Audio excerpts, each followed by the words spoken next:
Hani Trehan and Diljit Dosanjh's film Satluj has created political ripples in Punjab. I'm Neha Saini, and I'm sitting here today with Lakshmi Kanta Chawla. She's a veteran senior BJP leader and a former cabinet minister of Punjab. She's also elected multiple times as a member of Legislative Assembly. And she's a witness to the insurgency period of Punjab. We talked to her regarding what was her, how does she remember that period. Ma'am नमस्कार. नमस्कार. बहुत बहुत बातें हो रही हैं एक picture Sutlej को लेकर और आए दिन कोई ना कोई बयान आ रहे हैं. तो ये जो सिचुएशन है क्रिएट हुई आज की डेट में, इसको आप कैसे रीड करते हो? देखिए, जिसने अपनी आंखों से वो काले दिन देखे हैं ना, उसको लगता है कि ये कोई एक चिंगारी ला कर के पंजाब को लगाने की तैयारी है और इसके पीछे पॉलिटिकल ब्रेन है.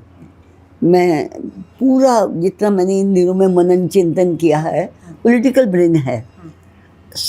अगर कोई निर्दोष मारा गया है उसको न्याय मिलना चाहिए, इसमें कोई शक नहीं. निर्दोष, हम तो जीव जंतु नहीं मारना चाहते, किसी का बेटा भाई बेटी क्यों मारी जाए. लेकिन ये जो फिल्म है ना, इसमें एक पक्ष, और अगर सीधी बात है कि अगर उस समय पुलिस, सेंट्रल फोर्सेस ये काम ना करती और केपीएस गिल की बेअंत सिंह जी की पॉलिटिकल विल और केपीएस गिल की लीडरशिप न मिलती, तो पंजाब शायद अगले कई वर्षों तक आतंकवाद से मुक्त न हो सकता. इसमें कोई संदेह नहीं कि अगर कुछ लोग निर्दोष मारे गए हैं, वो अपनी बात कहें, आगे आए, उनकी बात सारा समाज सुनेगा. लेकिन मेरा ये सवाल है कि जिनको राह जाते गोलियों से भून दिया, जिनको बसों से निकाल कर मार दिया, जिनको घरों, मेरे साथ ऐसे बच्चे हैं जो अब जवान हो गए, जिनके घर में जाकर जितने भी लोग घर में थे उनको खींच के गोलियों से भून दिया. एक परिवार मेरे पास है बहन जी का, बीरा वाली बहन जी का, उनके घर के लोग ले जाके खाना खा रहे थे संध्या को, फांसियों पर लटका दिए गए वृक्षों के साथ. बहुत कहानी है. मैंने अपनी आंखों से अमृतसर का, दूर की बात नहीं करती, ये जो जैमल सिंह का आलू वाला कड़ा चौक है, यहाँ पर बम धमाका देखा. लिटरली स्पीकिंग, पाम खून में जा रहे थे, 32 लाशें पड़ी थी और 100 से ज़्यादा लोग घायल तड़प रहे थे, चीथड़े उड़ के ऊपर तारों तक गए थे. अब उनकी कोई बात ना करे, केवल एक बात करे. आखिर तो 25,000 लोग, जिसमें 2,000 पुलिसकर्मी, 1,000 पुलिस वालों के परिवार, ये मारे गए.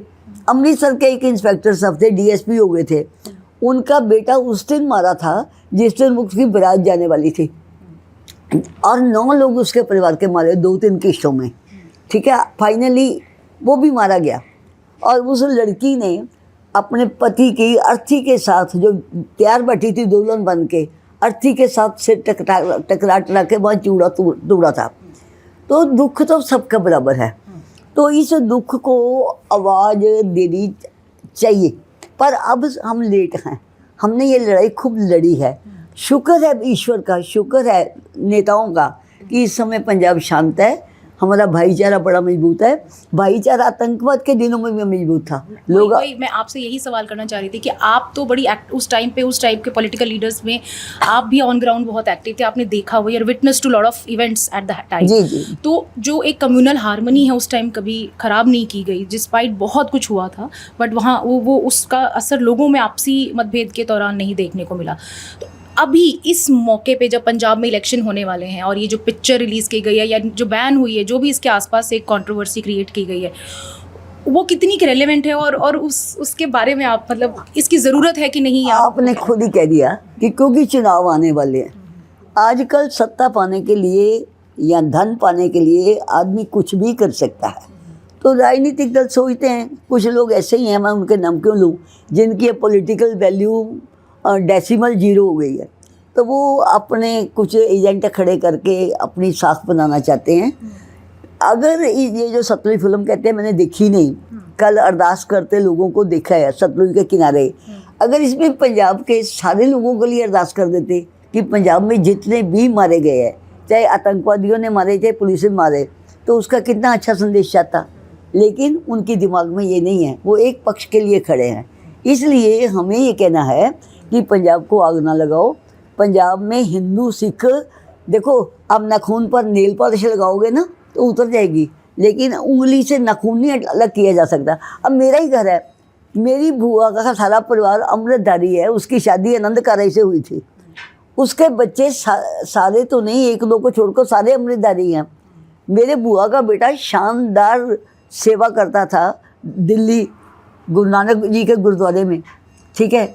तो मेरी मासी सिख परिवार से आई, सिख परिवार में गई, मेरी मम्मी सिख परिवार में आई। अब दूरी पड़ रही है, अब शादी रिश्ते कम हो रहे हैं, पर लड़के लड़कियां जो अपनी मर्जी से शादी कर रहे हैं वो अच्छे हैं, कम से कम परिवारों को जोड़कर तो रख रहे हैं ना। एक पास्ट तो है ज़रूर, पंजाब का एक पास्ट तो ज़रूर था ऐसा। किस तरीके से आपको, किस तरीके से लगता है फिर कि जो यूथ है जो इस पिक्चर को देख के पास्ट के बारे में जान रहा है, और एक क्योंकि ये डॉक्यूमेंटेड पास्ट भी कुछ इसमें चीज़ें हैं, तो कैसे एंगेज हो रहा है? अरे भाई, मैं इस बात को नहीं मानती कि it is all documented. Document नकली नहीं बन जाते। ये जो आजकल वीडियो वगैरह बन रहे हैं, AI की मदद से आप कुछ भी बना सकते हैं। मेरा सल्यूट है रंगनाथन जी को। एक अकाली बोला था उस मीटिंग में, TV की डिस्कशन में, कि जी वो तो कभी खालिस्तानी नहीं था, तो उन्होंने 4 लेक्चर उसको सुना दिए। रंगनाथन को मैं धन्यवाद देती हूँ, प्रणाम करती हूँ कि देखो जी, मैं तो 50,000 बंदे भर्ती कर रहे हैं, मैं हिंदू राज के विरुद्ध लड़ना है और बहुत कुछ, मैं तो खालिस्तानी हाँ। जब उसके अपने शब्द है, अगर वो खालिस्तानी था तो वो बात गई। आज का जो यूथ है ना, सारे बच्चे ऐसे नहीं हैं, लेकिन उनको नहीं पता आतंकवाद क्या था। जिन्होंने आतंकवाद देखा है ना, रात को 5 बजे के बाद हाईवे पर अगर कुत्ता भी भौंके तो गोली मार देते थे कि पता लग जाएगा हम आए हैं। कोई लाइट नहीं जलती थी किसी के घर में, किसी की बेटी सुरक्षित नहीं थी गाँवों में। लोग, मैं कॉलेज लेक्चर रही हूँ, हमारे गाँवों से आगे लोग रिक्वेस्ट करते थे कि हमारी बेटियों को हॉस्टल में जगह दे दो, इनको पढ़ाना है। मैंने अपने हाथों किया हुआ है सारा काम। मैंने सारा पंजाब घुमा हुआ है। हमें एक ही था, पंजाब में भाईचारा बना रहे, पंजाब से लोग ना जाएं। शायद आपको किसी ने नहीं बताया होगा, हमारी राष्ट्रीय सुरक्षा समिति ने जितने सरोवर हैं, दरबार साहब उसमें नहीं, क्योंकि उस समय हम जा नहीं सकते थे, तो उसके किनारे जनता को इकट्ठे करके अपने खून से, उसी समय खून निकालना और उससे संकल्प पत्र लिखे थे कि हम पंजाब नहीं छोड़ेंगे, हम अपना भाईचारा बना के रखेंगे। तो लोग तो वही है ना, लोग लड़ना नहीं चाहते, लोग गोली की भाषा नहीं समझना चाहते, लोग प्यार से पंजाब में रहना चाहते हैं। आज भी दुनिया में पंजाब का नाम बड़ा है। तो मतलब जो अभी हम इलेक्शन की बात कर रहे थे, तो वोटर्स जो हम अलाइनमेंट या वोटर पर कोई असर नहीं होने वाला।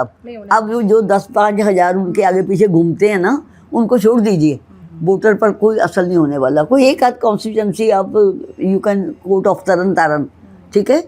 वोटर बड़ा सियाना है, वोटर नू पता है कि मेरी रोटी खांदी कोई ना खोल लवे, ठीक है। और आम आदमी को इन गोली वालों से कुछ देना लेना नहीं है। वो मुसलमान हैं, ईसाई हैं, सिख हैं, हिंदू हैं। वैसे सिख हिंदू दो कहते हैं, मुझे तकलीफ होती है। हम एक हैं, एक माँ के 2 बेटे हैं। गुरु नानक देव जी भी तो पहले हिंदू माँ ने ही पैदा किए थे ना, तो वो सिख बन गए, वो भी हिंदू हैं। मैं गुरु नानक की सिख हूँ। और मैं सच पूछिए, सारा आतंकवाद मैंने गुरु गोबिंद सिंह जी का वो शब्द पढ़ के लड़ा, देह शिवावर मोही है, शुभ कर्मन ते कबहू न टरूं, न डरो अरिसों जब जाई लड़ो, निश्चय कर अपनी जीत करो। ये गुरु गोबिंद सिंह जी का ये शब्द मेरी शक्ति बना हुआ था सारा आतंकवाद लड़ने में। जिनके घर उजड़े हैं उनकी तो छाती पर लिखा ही है, चाहे वो दिल्ली में हुआ है चाहे पंजाब में हुआ है। दिल्ली का दर्द और पंजाब का दर्द एक ही है, ठीक है। लेकिन उसको सब याद करते हैं, इलेक्शन के दिन में उनकी ज़रा कहानियाँ ज़्यादा बोलते हैं, उनके जो सूख रहे जख्म होते हैं ना, उनको फिर हिला देते हैं। ऐसा नहीं होना चाहिए। धन्यवाद।